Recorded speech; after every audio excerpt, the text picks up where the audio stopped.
Hey everyone, we are back to The Fire You Can't Put Out. Thank you, sir. Well, you know what? Before we start, let's do. Actually, before we start, when we are doing pre-show prep, I'm hearing some very pleasant noise on the background when we get connected to Angela. Yes, you are. Well, what's up with that? What's up with that? Well, I'm on Maui, and I have both doors to my lanai open, and you can hear bird song outside. And my husband just left to go jump in the ocean again, I think. Okay. And I should tell you that I called home last night to Spokane. Yes. 25 degrees and snowing. Right. So right now we are looking at 31 degrees. I'm really trying to feel bad. Okay. Hey, I think in Portland we're 34 right now. Boom. Yeah, it's pretty. It's almost spring around here. It's rather cold. We're down in the teens and the single digit a couple of nights ago. So anyway, if you have listeners, you hear some noise on the background. Remember, that's what it is. You know, it's bird noise. Paradise. So It's paradise. So Angela, so don't forget us. Come back to America, will you? Please. Soon? America. Hey, I'm in our president's birth state. Yes. You know, I mean, I'm pretty sure that our listeners Not Kenya. I'm pretty sure that our listeners in Hong Kong know about this too. You know, certain people regard the president as not being born in the U.S., and some people actually think Hawaii is not a state, not a part of the. Anyway, that's an entirely different conversation. It is. So just a little bit housekeeping stuff. Same thing. We have a Facebook page. Just find us at facebook.com/TFYCPO. Say that again. It's facebook.com/TFYCPO, which stands for The Fire You Can't Put Out. Thank you, sir. So, and you can also subscribe to us directly on iTunes now. And just there's a link on our Facebook page, so you do need to find our Facebook page first. So there's a link to it, or you can go to iTunes Store and just type in The Fire You Can't Put Out, and you'll find us there. So just click subscribe. Also, you can talk to us at our the email address is tfycpo@gmail.com. I can say it again. It's tfycpo@gmail.com. And once again, I need to thank the guys at Open Sky Radio in San Francisco. They're giving us a lot of help on so many fronts. Thank you, Open Sky Radio. Yes. Thank you. Yes. So now let's dive right into the couple of things that we have been talking about. And a lot of things happen. But something just happened like a few hours ago. And that has to do with our Senate Majority Leader Harry Reid. Yes, and the filibuster reform, so-called, because it turned out it wasn't so much a reform as in just a tweak. So if I'm pretty sure, you know, that our listeners of the show, you're probably reading the news already on this one, and there are a lot of different ticks on what's happening. So, you know, Melvin, can you bring us a little bit up to speed on what's going on, basically? Absolutely. So let me lay this out first, just ahead. very quickly. So I think the talk of this happened even before the election, right? Because we all know there's going to be a new session coming in when in January. And everybody know the Republican members of the Senate. The House is done because they have the House. But the Republican members of the Senate, they use this filibuster thing. They abuse it, basically. And, you know, way back they changed the rules so you don't even, when you initiate a filibuster, you don't have to stand there and just talk, you know, Jimmy Stewart style. So, and there was a number that come out that is like, you know, during Obama's term, there was like over 400 of these, right? Well, during the time that Harry Reid has been the Senate Majority Leader, and he first became Senate Majority Leader in 2006. Since he became Senate Majority Leader back in 2006, there have been over 400 filibusters. Now, to contrast that, during the time that Harry Truman was Senate Majority Leader back during the 40s, when he was Senate Majority Leader for 6 years, there was one So to say that they're abusing it is to say the least. Now, the filibuster we have in place, obviously, because if the country votes, say, 55 or 60% Democrat and then the rest, Republican, well, that doesn't mean that the Democrats won absolutely. So the filibuster rule is in place to give the minority some kind of voice. Right. But it's really only supposed to be used sparingly. And the Republicans have been using it for everything, even things that used to be non-controversial, like the Violence Against Women Act, right? Which says you can't beat up women, you can't beat up kids. We allocate money for programs to help them if they have been. And the Republicans filibustered like they're even against protecting women. Wow. Or maybe they're not, or maybe they're just in the business of obstructing everything because it's Obama. Well, remember Mitch McConnell says they should do everything to make sure the president didn't get reelected, right? He said our number one job over the next 4 years is to make Obama a one-term president. Mind you, that he didn't say we need to take care of the country or we need to take care of our people. He said that's the number one task. What's wrong with that? So it's all about politics to these guys on the other side. And, I guess that's one way he's going to do that, to grind everything to a freaking halt, Right.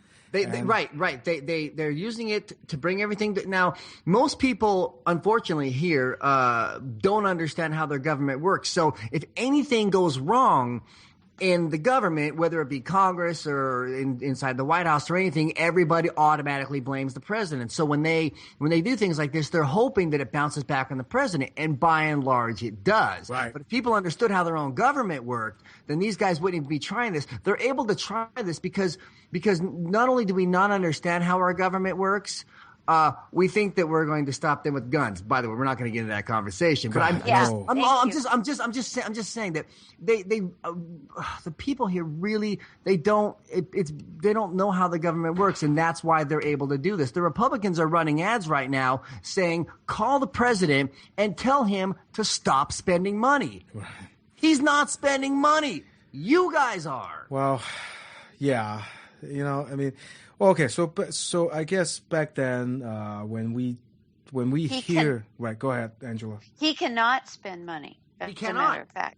No, he cannot. He can make executive orders on various various things, but he cannot allocate money for this program and that program. He gets blamed a lot for spending a lot of money, but he doesn't. It's all part of the deception. It's so easy to just identify. I think. Well, I'm sure our side do it too. Right now, whether you like it or not. Oh gosh, I can't believe I'm coming back to this. But whether it is, I think it's to a really certain to a great extent is true. The whole gun control thing, the argument is going on right now. The NRA really is quote unquote a villain in this one. Yes. But it's easier to digest an issue if you just put a face or put an item on it. And I think what the Republicans are doing so well is that spending is always a problem, the deficit is always a problem, the debt ceiling is always kind of a problem, but they are doing so well to just identify this whole entire problem or the entire ball of wax, right? Do they call it that? Right. With just stamp the president's name on it, and then everybody's who doesn't want to look too much into it says, "Oh yeah, that's the president is screwing us all by spending all that money." For those who are wondering how Republicans get around this, when we have a Republican president, because they don't want to turn on him and go, "Well, that Republican president is doing this, that, and the other." Whenever there's a Republican president, they go to the American people and they go, "The government is spending too much money. The government is," and then people have a new enemy that's not the Republican president or the Republican Congress. So who is that? Well, it's us, quite honestly. But once again, no high school civics means the government is this big, faceless thing that wants to take your freedom. Yeah. But only during a Republican administration. Right. So I guess, okay, so going back to the filibuster thing. So I guess like when we started talking about this, everybody was kind of, okay, I can use this word, right? I guess everybody at that time was fantasizing about Harry Reid cooking up this thing, and just on the first week of the new session, they can introduce new rules. So everybody was like, well, let's reinstitute the standing filibuster. Talking filibuster. Yeah, right. And you have to do that, and well, I mean, and it's the senator from Oregon, Merkley. Yes. So he's really on the progressive wing of the Democratic Party, and he's really sponsoring all the truly progressive. I have news about that, by the way. Right. Merkley, along with a few others, are not giving up on the filibuster thing. Everybody can visit commoncause.org. And what commoncause.org does is there's a place where it gives you some information, and you can sign up to support. And I can't believe I'm saying this, but there's a group of congressmen who believe that the filibuster is absolutely unconstitutional. They've made a case, and they're looking to get rid of it that way. As much as I don't like the idea of entirely getting rid of it, I really don't like the way it's being abused right now. And yeah, I understand that eventually the Democrats are going to wind up back in a minority position. Right. You know what? We're going to want the filibuster. You know what? Hey, they're just going to have to find a way to drum up support from their people through old-fashioned grassroots efforts. No. Bernie Sanders in Vermont I'm pretty sure he's shook every single hand of every single person in Vermont because he does old retail style type politics. Which is easier to do in Vermont than California. Well, you know what? But you know what? Then he's gonna have to dispatch people out because that's what's gonna have to happen. I want the filibuster gone because absolutely nothing is getting done. Well, I disagree with you on that because I think the filibuster do serve a purpose as which is interesting, as our listeners in Hong Kong would be very familiar with, because the filibuster, in terms of giving a minority voice a chance to defend against a tyrannical majority. Yeah. It really does help because there are a lot of filibuster action going on in Hong Kong right now, which I'm not going to go into in this show. But I'm sure our listeners in Hong Kong understand what, you'll be surprised. I think more people in Hong Kong proportionally understand what a filibuster is than here in America, because there's a lot of that going on. So our listeners in Hong Kong will know what we're talking about. But the filibuster rule as it is right now, before the so-called reform, is just ridiculous. You don't have to do anything. It's just like, oh, hey, this. You say, I'm filibustering, and then you go home. Right. So, and everything. And I think they should have to stay there. And that's what my understanding of this is, Melvin. Right. Even though it's silent, you at least have to be there. You have to be present. Right. Rehnquist famously wore an adult diaper on the floor in order to filibuster and read from the phone book. Did whatever it took to hold the floor. Hey, guys, how about bringing in some cots, some pizzas, and some adult diapers? You're staying here and you're working. Right. Well, I mean, yeah. So I guess everybody is fantasizing something's going to happen and something, drastic is going to happen. And guess what? I guess nobody should be surprised that, that the drastic version that, progressives really want didn't happen. There is some speculation right now, and I'm waiting for a more official statement here from Harry Reid, that the reason he didn't do it is because he didn't have the votes for it. And Merkley supposedly, by the way, and I wasn't able to find this out on the internet, but apparently Merkley put out the names of the people that weren't on board with changing the filibuster rules. I plan on getting a hold of that list and calling their mothers for sure. Oh my God. I just flipping through. So they basically the story is, and I'm sure more is going to unfold in the coming days. But Harry Reid got together with Mitch, fill in the blank, McConnell, and they compromised to a much tamer package. Yeah. If you want to call it a compromise, right? So there are a lot of it is a step forward. I know, but it is a very small step forward. It does cut down certain procedures, procedural times. But it's not exactly what we were talking about Nope. a week ago, and it's not exactly what a lot of us fantasized about. So, and I'm flipping through some of the reports right now, and actually, Tom Harkin says you might as well take a 4-year vacation, referring to the president. I hope he's wrong there, because I have, all of us had enough with what has been happening. The stalling and the slow everything down to a grinding halt, that kind of stuff. But frankly, guys, I have no faith in Harry Reid.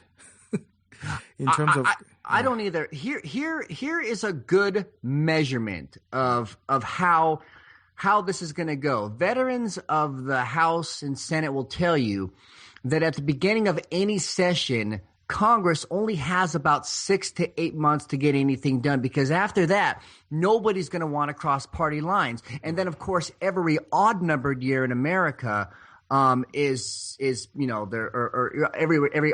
even year in America is an election. Right. An election. So at the end of this year, the parties are going to start splitting like hardcore, and they're two separate directions. And then the full next year, over 14 and 16 and 18, pick an even number, they're going to be doing fundraising, and they can't be doing fundraising and working with the other side. So they've got 6 to 8 months to get anything done. So if nothing has been done, say by August, like say we get to August and it looks like exactly as it did today, that's what the next 4 years are going to look like. Yeah, I would tend to say, I know we, sometimes people on our side are prone to, boy, this is going to make people angry, but I don't care. Prone to kind of like knee-jerk reaction. Mm-hmm. So yes. I think because this is not exactly what we wanted, and because we just got off the inauguration and feel like it's a fresh start and everything.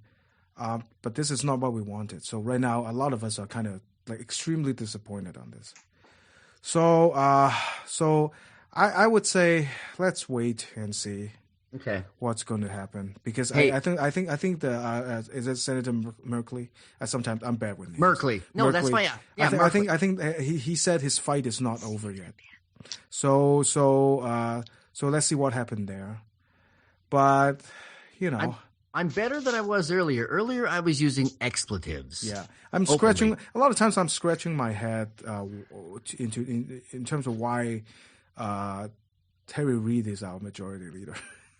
Well, Harry Reid is not somebody I really like having represent our best interests. Yeah, if let me put it that way. Well, he really is a good, like in his heart. The reason he wound up in his position was in his heart over the years. He has been a good, solid, dependable progressive, and has been willing to work across the aisle. Like he really was that good-hearted guy. Right. But then putting him in the current position that he's in, I mean, he just clams up at the first sign of trouble. And you know what? Well, maybe he shouldn't have his leadership position anymore. Maybe he should just go back to a supporting role. Hold on, Melvin. Angela, what's up? What are you going to say? What I was going to say was, okay, in the short term, this does seem like we've lost something. We've lost ground, or we've lost something. I think, as Kevin is pointing out, that's something that actually has to unfold. We have to watch this. We have to see what happens. And I will point out, too, that people voted with such a backlash against the Republican Party in this last election that if you look at the midterms and some of the seats that could flip in the House as well, I mean, call me the eternal optimist, but I think what would happen if things turned out better for Democrats in the House, and suddenly we had somebody like Nancy Pelosi as the majority leader there. Speaker of the House. Yeah, Speaker of the House. Then you have, more of a position of strength. And it really is what needs happen, unfortunately, with the obstructionist people we have in there. The Tea Party is still there. Well, I hope I'm wrong, but I don't really see, it will be closer, but I don't really see the Democrats regaining the House in 2014. Well, no, with the gerrymandered districts. Yes, exactly. The gerrymandered districts can change, though. I mean, that's at the state level. I was doing a little bit of reading on this earlier today, and the idea of, the gerrymandering, I think people need to be on top of it. Right. I think we need to be pushing back.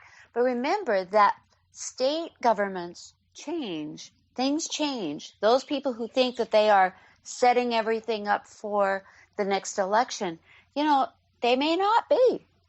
Well, they come right back to bite them. The reason they're so confident is because they use computer models to redraw the districts, and the way they did it was areas that are more densely populated tend to be liberal. Those that are less densely populated and are especially rural, those places tend to be more Republican. So they took all of those densely populated areas and just shoved them to the outside, and they drew these districts to make damn sure that they're getting nothing but people that have nothing around them. Yeah, they are. I'm sure they're. They noticed the deal. It's a densely populated area. Deal with it. If you don't have people, who support you in the densely populated area, what does that tell you? Well, there's hope. There's hope that the demographic shift would just nullify whatever gerrymandering that is going on. Well, it's the Rovian money thing again that's pushing that agenda. So. Because I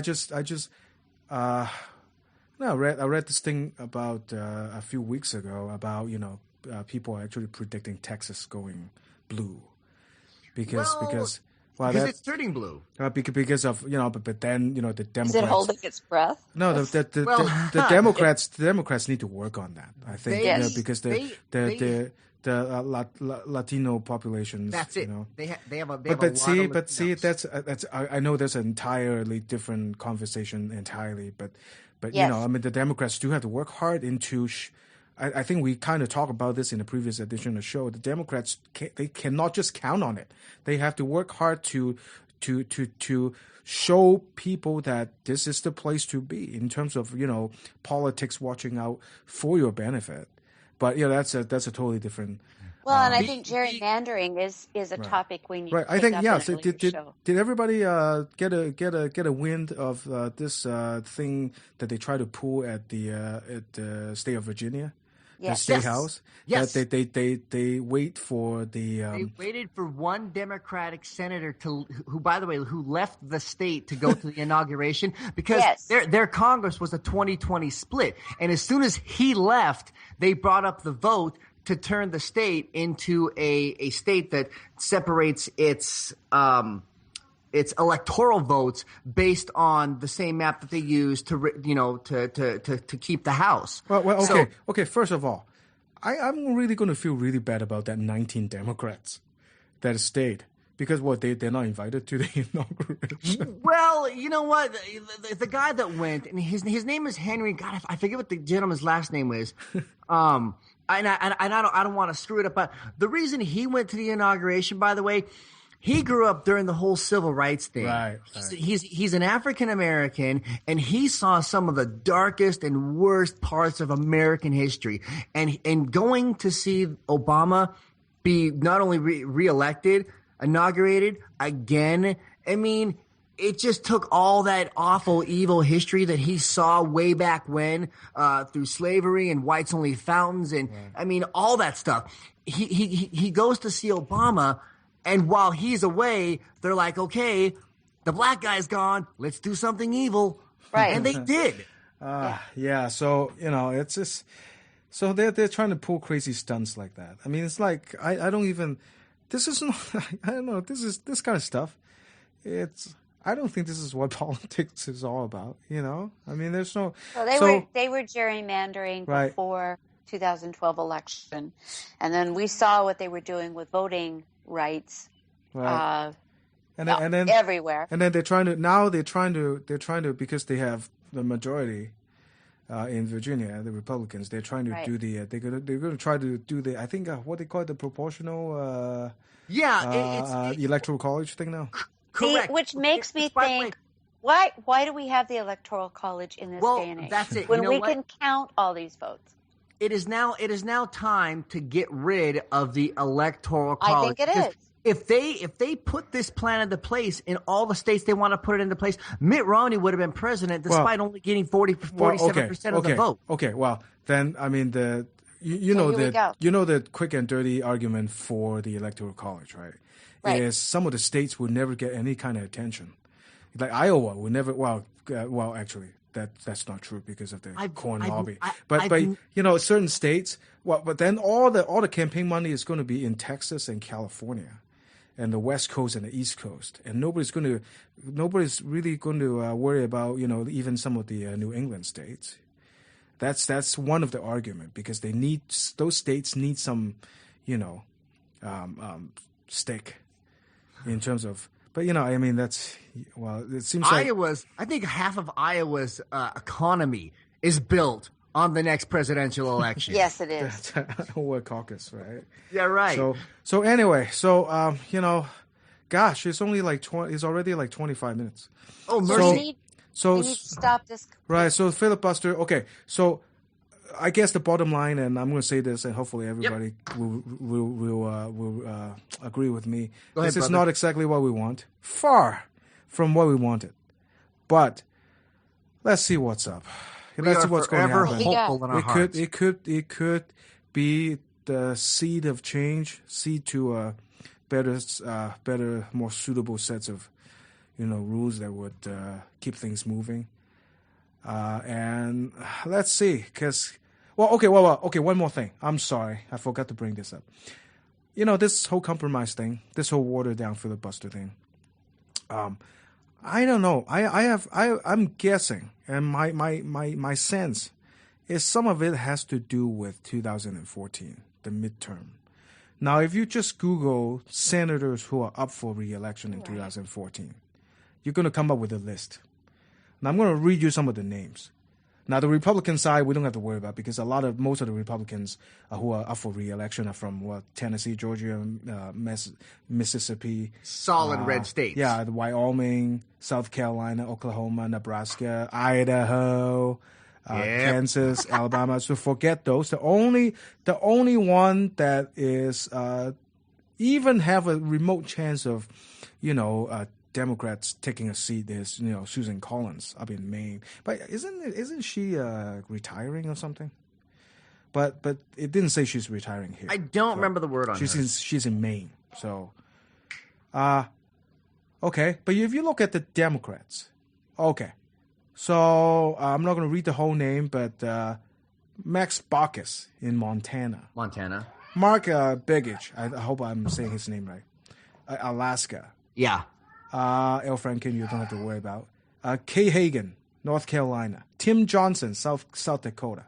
Now, John Kerry, Massachusetts, right? He's going to be, pretty sure he's going to be the Secretary of State, right? So hopefully they're going to appoint Barney Frank into the temporary position. But, they will.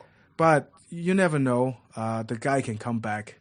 There's going to be a special election for his seat. So what's his face? Scott Brown has already started spending money on that seat. So who knows? Scott Brown can come back and turn that seat red again. So Mary Landrieu, Louisiana, Mark Pryor, Arkansas, right? John Rockefeller, he's actually West Virginia. His seat I'm pretty sure is going to turn red. Right, West Virginia. John Rockefeller is retiring. I haven't looked at the polling on it. Right, Mark Warner, Virginia. Yeah. So these are the places. Well, how many names I just read out? 8, maybe 8, right? Yeah. These seats are up for, are a little bit more dangerous, right? So there's a chance that these seats can turn red. No. Listen. Go ahead. So I don't know. I mean, Harry Reid seems to me he is always the guy who play it safe. Right. So they might be playing so it safe. So you're thinking about him. He's playing it safe. Right. So what if the whole what if? Because I'm sure the calculation too is the Democrats not going to take back the House. It'll get, like I said, it'll get closer. But it's not. They're not going to. It may be harder for them to obstruct everything. Right. So what if the most unfortunate situation the Democrats lose the Senate too in 2014? Then if the filibuster thing went away, there's nothing that stands between, the president and the Republicans then. So that's my small theory on why they rather do something that is watered down than not to have anything at all, or even if they actually did what we wanted for the filibuster, it might not be good for the Democrats, in short term. So that's kind of my theory. Yeah, what do you think? And Melvin disagrees. Oh, yeah. A little bit, only because nobody was talking about getting rid of it, just making it a talking filibuster. Only now that we didn't get the talking filibuster are these other fellas moving forward with just dumping it entirely, which wasn't an idea that I was for at that time. But you know what? Perhaps I'm speaking out of anger. I'm for getting rid of it now. I'm just so afraid of nothing, because it's just the next 2 years. It's going to be the same fight. We just passed the debt ceiling thing, but the Republicans have said we're only going to pass it in 3 months. That's right, because every 3 months they want to have this fight. So what it's going to be is they want a perpetual fight in the Congress versus the president, because they think it'll make the president look bad and look combative and not make them look combative. Well, who knows? Well, I'm just thinking that some of their political calculus is that. So, you never know what's going to happen. Correct. I mean, we could have, let me look at the list again. It says Mitch McConnell from Kentucky is up for re-election. Hey, who knows? We could have, in 2 years, nice? we might have a Senator Ashley Judd. Who knows? Yeah. Oh, that would be awesome if she beat Yertle the Turtle. That would be awesome. Yertle the Turtle. That's giving Yertle the Turtle a bad name. Anyway, so let's move on to the next thing, and hopefully more. This upbeat. week, the president was re-inaugurated. Yay! If I have everything hooked up, I'm gonna play. I'm gonna play a sound. He was privately inaugurated on the 20th, as the Constitution says that he has to be before noon on the 20th, and he was. And then he had his official party on Monday. Yeah, and became our president again for 4 more years, and it was quite the party in D.C. And he gave a hell of a speech. Okay, yes. Now first of all, I have to say, during that day, I have been I was watching most of it on local TV, right, and on the internet. And congratulations, Central Valley High School. Yes, Central Valley High School marching bears. They were in the parade, and you know what? Congratulations! You know what? What I really have to complain about that is because none of the I flipped around. None of the local TV stations actually carry the entire parade, so they cut away at the maybe 5 minutes in. So they didn't actually show the Central Valley came out. It wasn't on local TV. It's online. Everywhere, but not on local TV. That's weak. Yes. Spokane, please don't be that weak, right? But that day, right? But they've never been, if I may say this, as someone whose daughter marched with the Central Valley High School marching band, right, in the late 90s. They have never locally been completely supportive of marching band events.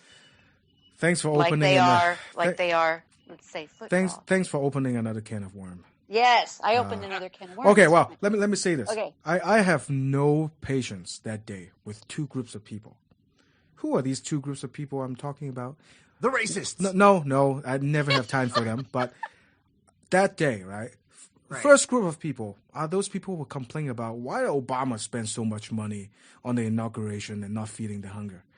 This is, again, Civics 101 I'm like, and lack thereof. Hey, dude, where were you when the government blew $57 billion on the V-22 project? Mm-hmm. You know, that's only one of them. If you don't know what a V-22 is, look it up. Yes. But where were you when we're wasting all kinds of money on stuff that doesn't work? Where were you? Billions of dollars on the scanners at airports that didn't work. Right. Where were you? Which is another story because they're taking the pornographic scanners away. Yes. We'll get to that later. So Angela, when you come back to America, you don't have to go through one of those anymore. But Thank you. But the second group of people that I have no patience for that day are those people, even some from our side, who said, well, the president didn't put enough substance into his speech. Oh, come on. I mean, hello, it was a beautiful speech. It's 19 freaking degrees outside, and everybody is tired, and the marching band was probably never sleep, and they were up since 4:30, No. Right? No. You want substance? Right. Let me give you substance. Right. Let me give you substance. He put together 3 separate groups having to do with the issue of civil rights. So we'll go into that. So let me finish my thought first. Okay. Right? You want substance? Go to JSTOR and Google. Go to Google stuff and go to JSTOR and punch out your own academic papers to read. Okay? That's not a speech like that is not the place you look for substance. All right? If you want policy stuff, wait a couple of weeks and wait for the State of the Union, okay? But I think people are just complaining about nothing. Nicely said, Kevin. That day. So anyway, I'm done. Absolutely. No, Kevin, that was great. This type of speech, and every time it's given, it's a framework for the next 4 years. Yeah, we're just. How close is the State of the Union? It's like a week or two away. Just right around the corner. Oh, it's like that's speech, when you're going to get your for specifics. speech like that. You're just looking at like 1 or 2 things that people will remember as the symbol of the event of the day. We fear, not fear itself, that, and what you can do for your country, that, and then for Obama is the 3 things that Angela's going to talk about. You're not looking. If you look at, it's ridiculous. It's like sometimes, like even people on our side, they're complaining about stuff that isn't really they should be complaining about. Anyway, I'm going to stop. Angela. No. Angela is your. Well, the three S's. The 3 S's. Seneca Falls, Selma, and Stonewall. Yes. Okay. The fact that this president put those 3 together. Okay. And I realize that for our listeners in Hong Kong, and also probably listeners who may not know all their American history that they should know about civil rights in this country. So Seneca Falls, what's important about that? Women's right. Women's right. It's the New York town where in 1848 the women's suffrage movement gathered momentum. Yes. Selma is an Alabama city where in 1965 marchers amassed, blood was shed, and the Reverend Dr. Martin Luther King Jr. stood his ground against the unconscionable oppression of Black Americans. I am quoting Frank Bruni from the New York Times here. And Stonewall, I love this. This was the surprise inclusion. This is what Frank Bruni says. Separating Obama's oratory and presidency from his predecessor's diction and deeds. Right. It alludes to a gay bar in Manhattan that in 1969 was raided by the police, who subjected patrons to a bullying they knew too well. After the raid came riots. After the riots came a more determined quest by LGBT Americans for the dignity they had long been denied. Right. You're putting 3 disparate groups who had been denied their civil rights in this country. Right.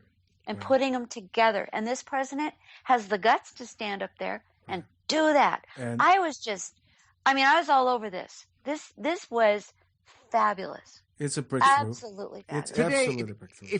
If I remember correctly, today is actually the 35th anniversary of the falling of Harvey Milk, too. Yes. You see, I wasn't expecting much from this speech. I just wasn't. A lot of generalities. Obama talked so much from the middle during his first term that when I finally heard him talking during this speech, and I'm trying not to put too much into it because it's a speech meant like he's given in the past, but I was so surprised at all the things that he said. There was he mentioned Stonewall, but then he actually mentioned our gay brothers and sisters. Brothers and sisters. I love the fact that he called it that because he's the first person to acknowledge that during that kind of a speech. And the breaking news, of course, is Rhode Island will have same-sex marriage too now. It just happened like a few hours ago. Nice. So that's Welcome to important the group, stuff. Rhode Island. No, actually, of course, we know that Washington State, right? Let me add this too. I mean, actually, gay rights, it's a really hot topic in Hong Kong right now because there is that the fundamentalist Christians, the religious left, the religious right in Hong Kong, which basically is just a copycat of America's religious right.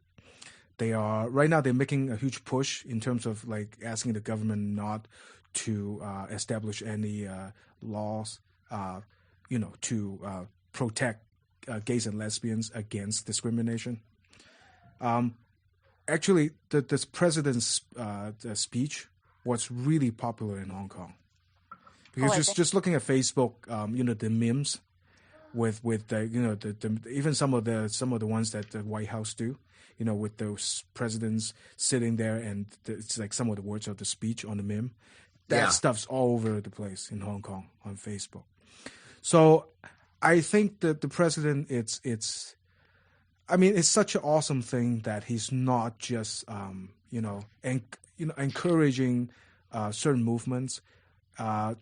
He's not just changing things in our country. He's changing things globally. I want to say my three favorite things in the speech. I'm going to begin with the most obvious, obviously. Our journey is not complete until our gay brothers and sisters are treated like everyone else under the law. Right. For if we are truly equal, then surely the love that we commit to one another must be equal as well. I like that for the most obvious reasons. Now, this one I thought was an absolute shot across the bow at Paul Ryan. The commitments we make to each other through Medicare, Medicaid, and Social Security, these things do not sap our initiative. These things strengthen, because we are not a nation of takers. Yeah. I love that. Immediately, you had David Brooks in the New York Times say, well, actually what you're doing then is robbing the future to pay for the past. Okay, hold on. Two more. We the people. I love the fact that he kept saying we and we the people. We the people still believe that enduring security and lasting peace does not require perpetual war. And this one made me think of a subject from last week. We cannot mistake absolutism for principle or substitute spectacle for politics or treat name-calling as reasoned debate. Well, in a way, in a way, it's wonderful that he used the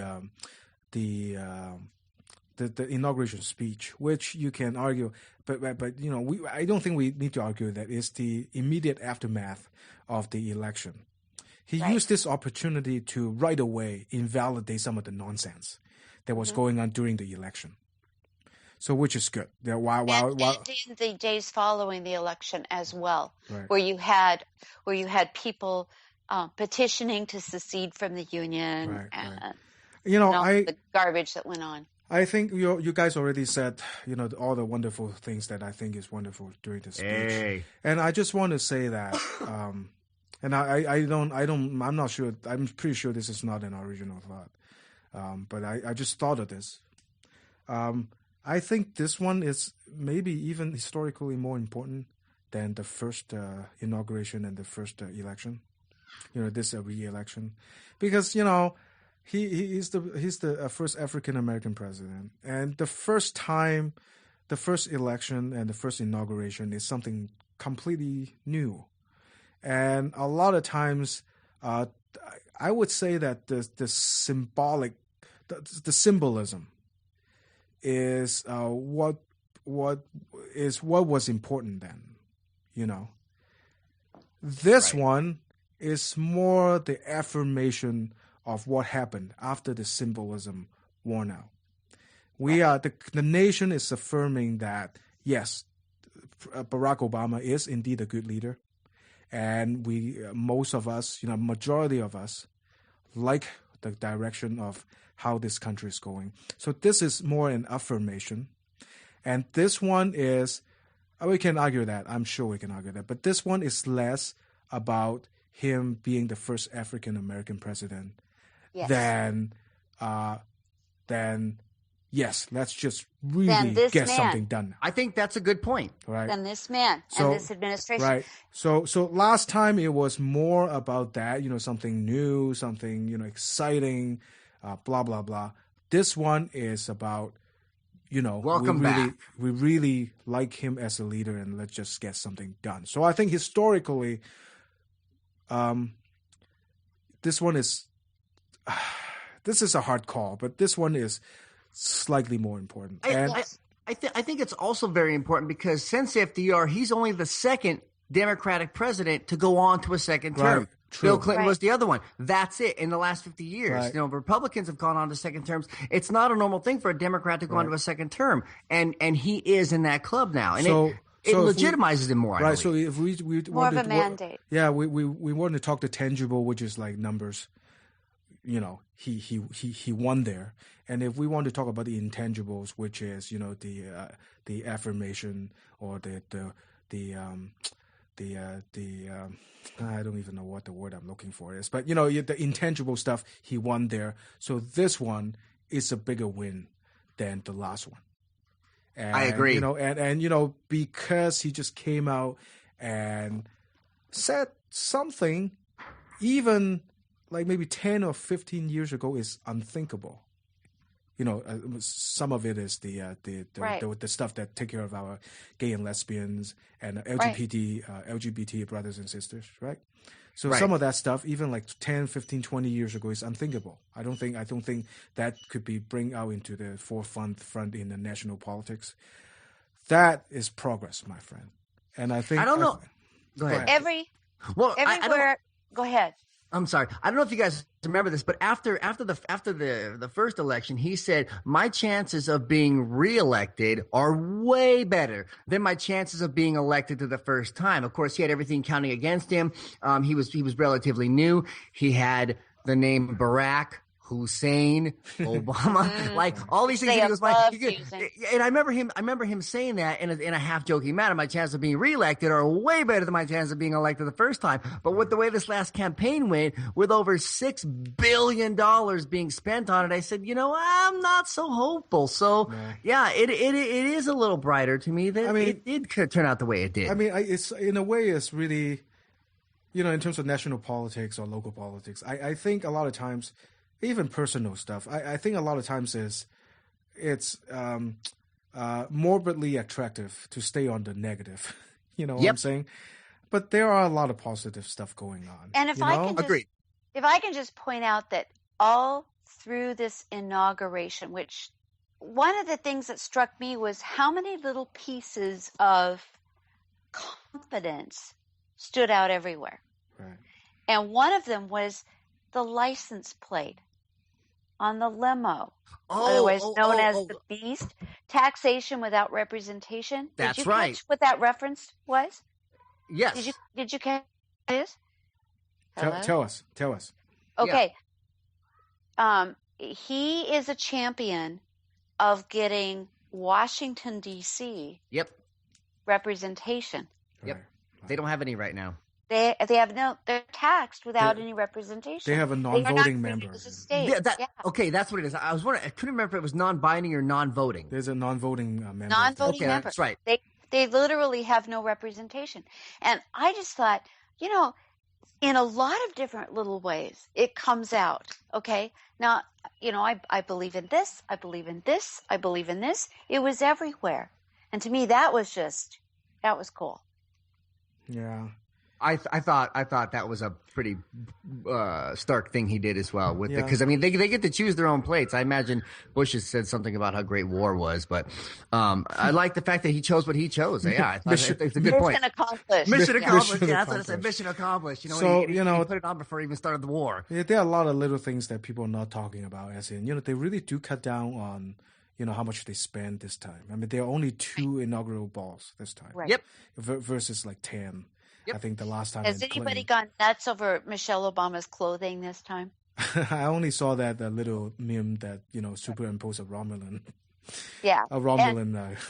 Okay, and the only negative thing I've picked up, of course, I have not been glued to the news. I've been glued to the breaching whales out here. But did you catch the eye roll? Yeah, I mean, it turns out that's did you catch that? There's something. I saw that. It's not really an eye roll. Eye roll. It's not really an eye roll. Boehner said something. Yeah. And she kind of looks at him, kind of funny, and then he said something else, and before she took another bite of food, gives this little eye roll, and to me, that's just being human. How did you sit next to John Boehner and not roll your eyes? You know what? They know what happened, right? They think what happened there is I think CBS actually brought in a lip reader and try to figure out what they're saying. They're talking about something about kicking the smoking. I think Boehner's who's a smoker was talking to the Obamas about something about kicking the smoking habit or something. And then Michelle just rolled her eyes when Boehner says something about, you're going to keep him from smoking or something. Yep. Yeah. That's what I heard that it was. But I mean, out from that too. I mean, people again, please go back to the last time when I talk about something else. No, when I talk about like say nothing to the trolls. Right. Because one of the things I saw is like somebody was complaining that Michelle Obama she has no manner because she put her elbow on the table when she's eating. Oh. You know what? Shut the hell up. Nice. You know what? I'm with you, Kevin. When you have a law degree.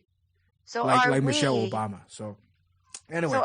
A couple more things. I think when they finally sit down to watch the parade, before the parade, when the first family arrived and first of all, that's another thing too. Even before that, I think I don't know. As a minority person, I'm Asian American, by the way. I don't know. I mean, this is you can say whatever, right? And whatever. If you're a troll, I'm not going to answer, right? Right. But it gave me a lot of.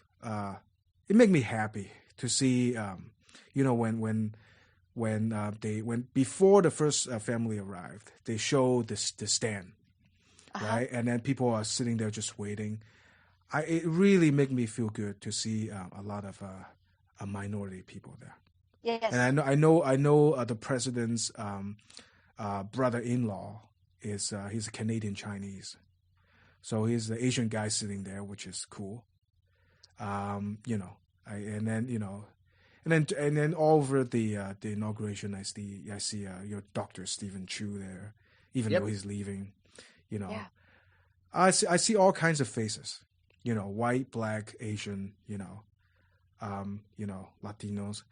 So make me feel really representative good. of our country. I mean, in other words. Yeah, and we can get into all kinds of argument. What is America and all that, but it just make me feel good to see. No argument. To see all kinds of faces there enjoying this event. Absolutely. Unlike when you look at some historical video when FDR was inaugurated, when TR was inaugurated, back then, all you see are white men, most of them like overweight, Old video or teabagger rallies, those things are as fluorescent as ever. Anyway, so the other thing is yes, again, when the first family arrived, when they were waiting for the parade to start, and there was a moment that all 4 of them were looking at their own phones.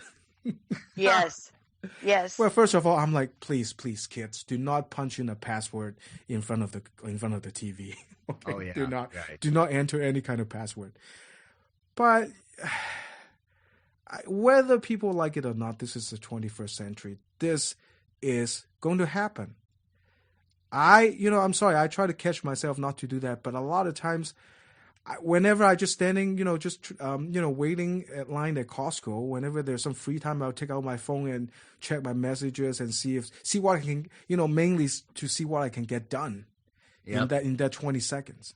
Yep. So phones, whether you like it or not, smartphones is part of our fabric now. So again, there are people who's like, well, first family, all of them are looking at their phone. But you know what? There are plenty of time for them to show them as a really tight-knit family already. Yes. And it's those two little girls are no longer little girls. Yeah, they're teenagers. They're growing up. They're teenagers. Right. So I think that's okay. I mean, I'm sorry, you guys. I missed all that. I was on my phone. What? Could you repeat that again? You suck. Who were you texting? I'm lying. You suck. I'm making a point. So anyway, I think that's part of that's part of what 2013 is all about. Yeah. Why fight it? You know what? Use that. Anybody who talks against it, again, let's go back to trolls. Right. Okay. Well, I mean, use it. Well, then use it. If everybody's looking at the phone, make sure the content on the phone is like productive. Then. Right. Anyway. That's an entirely different conversation. I say that a lot today, didn't I? That's an entirely different conversation. Okay. You've got lots of topics to cover. Okay, out. so you know what? We're already at 57 minutes. Can you guys believe it? So okay, so quickly, let's move. And I have a dinner to get to. Right, let's quickly move to the Hillary Clinton. Hillary Clinton versus Rand Paul. Did everybody see that? Yes. So the Benghazi hearing, we might not spend that much time because most of what has been said has already been said. But sometimes I just really don't understand the hatred for some towards the Clintons. I really do not. I do. Well, let me just say this. Go ahead. Well-educated, strong, powerful woman. Yep. Okay. What a threat! I was listening to the talking. I was listening to the talking points memo every day. I'm not sure if you guys know what that is, but that's Bill O'Reilly. He calls it the talking points memo, and he puts it out every day. And today, the talking points memo was about the Benghazi hearings, and he mentioned how disappointed he was that Hillary Clinton didn't seem to be fazed at all. And then he rated his audience by saying, and this is what's great about listening to right-wing radio, by the way, he rated his audience by saying, she's going to run in 2016, and then everything came together for me. I go, you know what? What happened at those hearings had nothing to do with dead people. Republicans kill people all the time. They don't care. Four people died during the one sentence that when Rand Paul was going after. Like, they don't care who dies. And all of a sudden they care who dies. No, when I heard him say that, I go, I freaking knew it was something else. It's 2016. They don't want her running. Could you imagine they're beat twice by Barack Obama and then still beat by her? How many thousand soldiers have died and civilians? And there were no hearings. Iraq, there were no hearings on 9/11. And there were no WMDs. Right. There were no WMDs. Right. I mean, some of them just the way they treated her is disgraceful. You know. I have heard everything from she faked a blood clot to holy cow. I mean, seriously, these and a lot of like the right-wing guys you're talking about, okay? The words that I used at the beginning of this: strong, well-educated, powerful woman, threatened. Absolutely threatened. Yeah. All right, and then the headline on I think New York Post or something today. It's actually, do you guys see that? It's I think it's something like why Bill is afraid. Something. Oh yeah. I saw that. Come on. Well, anyway, I think let's do. Well, she said okay. Well, she's stepping down. Well, yes. So I think I'm frankly, I'm glad she was there.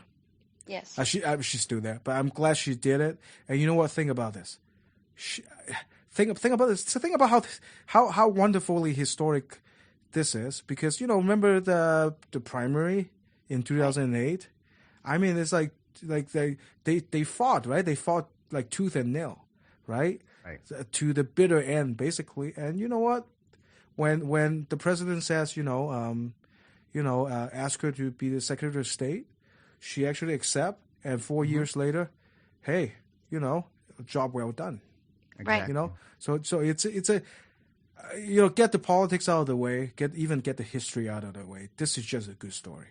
Right. And you really hope, more like this can happen, as in people who, disagree in, yes, it has to be to a certain level, but these people disagree, and at the end, at the end of it, they can actually work together and accomplish something even greater than, the sum. So anyway, wow, it's already an hour. So let's lightning round. Let's do lightning round. This honorable mentions takes 60 seconds to get your story out. Okay. I will say on to the next one, and then it's on to the next one. Okay. All right. So who wants to start? Angela starts, right? Matt Shea, Spokane Valley.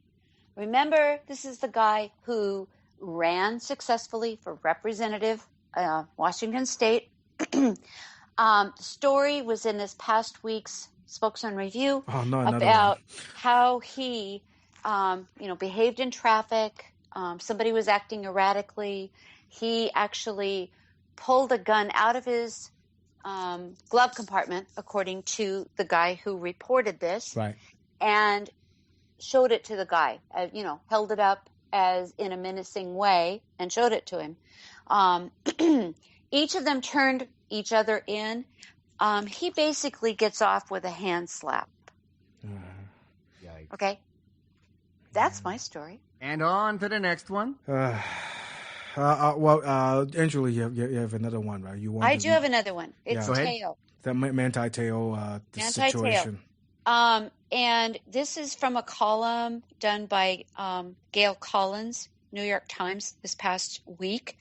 Now, when Teo finally told his coach that a woman who, he supposedly had this relationship with on Facebook actually was not real, and so forth and so on. So, as Gail Collins puts it, she existed in the universe of The Little Mermaid. The coach told the higher-ups Notre Dame hired an outside firm to investigate the case. The school's athletic director, Jack Schwarbeck, held a press conference to tearfully announce the investigation showed that he was a victim of a very elaborate, sophisticated hoax, and it was cruel. 2 years ago, Notre Dame was involved in a genuine tragedy when a freshman from a neighboring girls' college reported that she'd been sexually assaulted by one of their football players. The school did not order up an outside investigation. In fact, there was no investigation at all. After a period of dead silence in which she received a threatening text from another player, the girl died from an overdose of medication. Nothing else happened. Let me just say how Gail Collins ends her column. Game's over. Notre Dame loses. And on to the next one. It's really hard to move on. No. Something like this. But you must. Lightning round. We must. Give me 5 seconds. All right. 5 seconds. Anyway. So I just want to bring up the Beyonce controversy.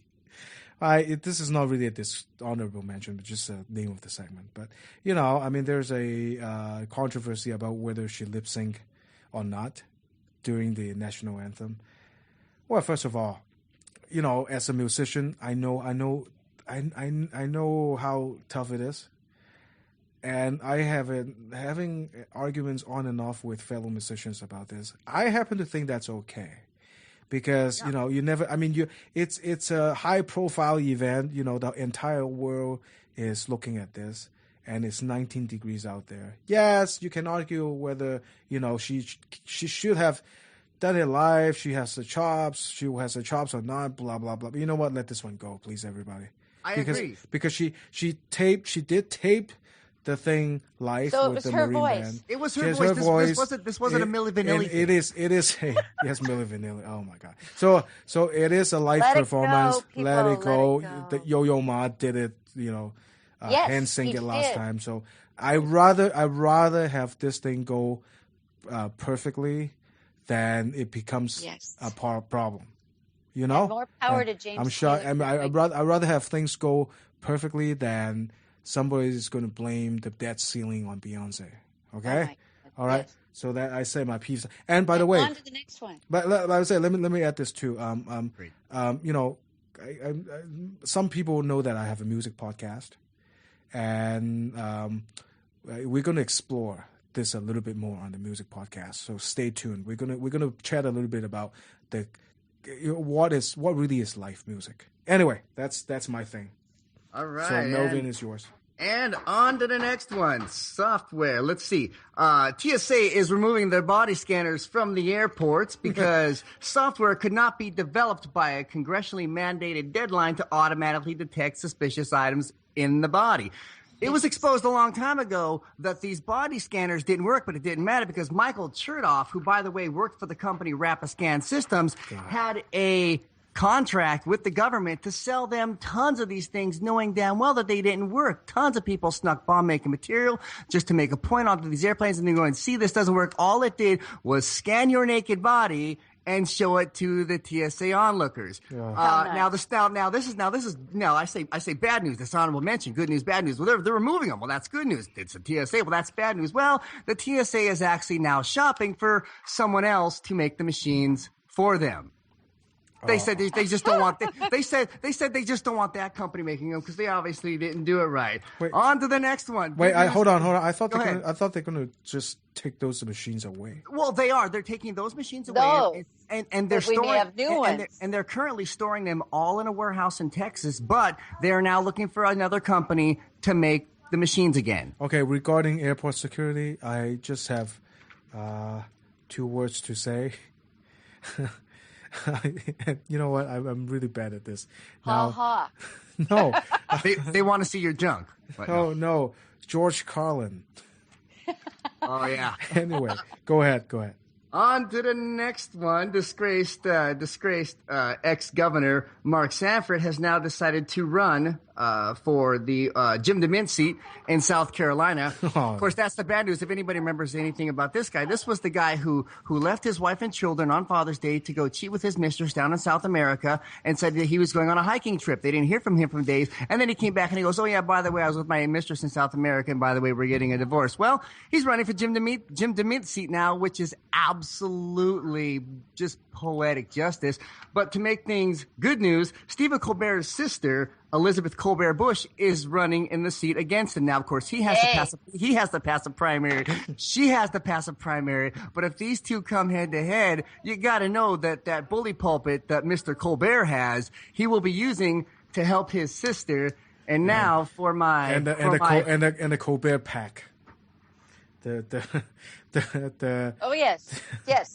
Oh yeah, and the Colbert pack. So now for my feel good story. Okay. All right. No, so is there enough dishonorable mentions for everybody? I think so. Right? So let's move into the final segment of today.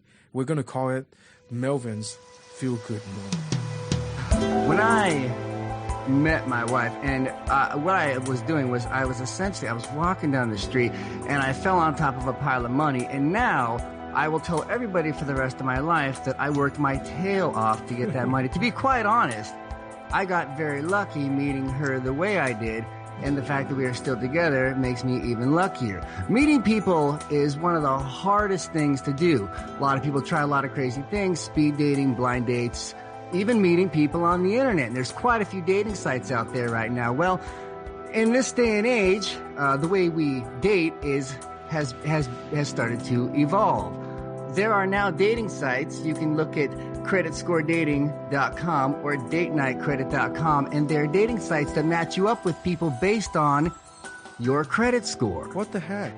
In the age of the internet, it's so easy now for people to steal other people's identities, and that's made everybody more aware of not only the fact that they have a credit score, but that they have an entire credit profile on them. 20 years ago, you could have asked somebody what their credit score was, and they wouldn't even have known what that meant. Now, not only does everyone know what it means, most people actually know what it is, and some people have taken to it as an indicator of how good a person is. Now, your credit score does not say how much money you have. It just says how good you are at paying your bills on time. And you can now go to creditscoredating.com or datenightcredit.com and be picked solely on the size of your score alone. And that's the word. That's pretty weird. You know, Angela. Who says size doesn't matter? This is you know what you just did there, Melvin? Yeah. That sound a whole lot, you know, old-timey radio style there. Oh, what? That was great. Like that was great. Oh, yeah, the delivery. Yeah. So anyway, so well, that's this week's show. We covered a lot of stuff, and you know what? It's like 70 minutes, but I really didn't feel like it because we just rammed through stuff. We had a good time. Well, so last thing we hope we did. Right. So last thing I'm going to say for this week, guarantee you, there's no lip syncing on the show. Thank you. Oh, thank you. Talk to you later. Bye. Night, everybody. Aloha. Aloha.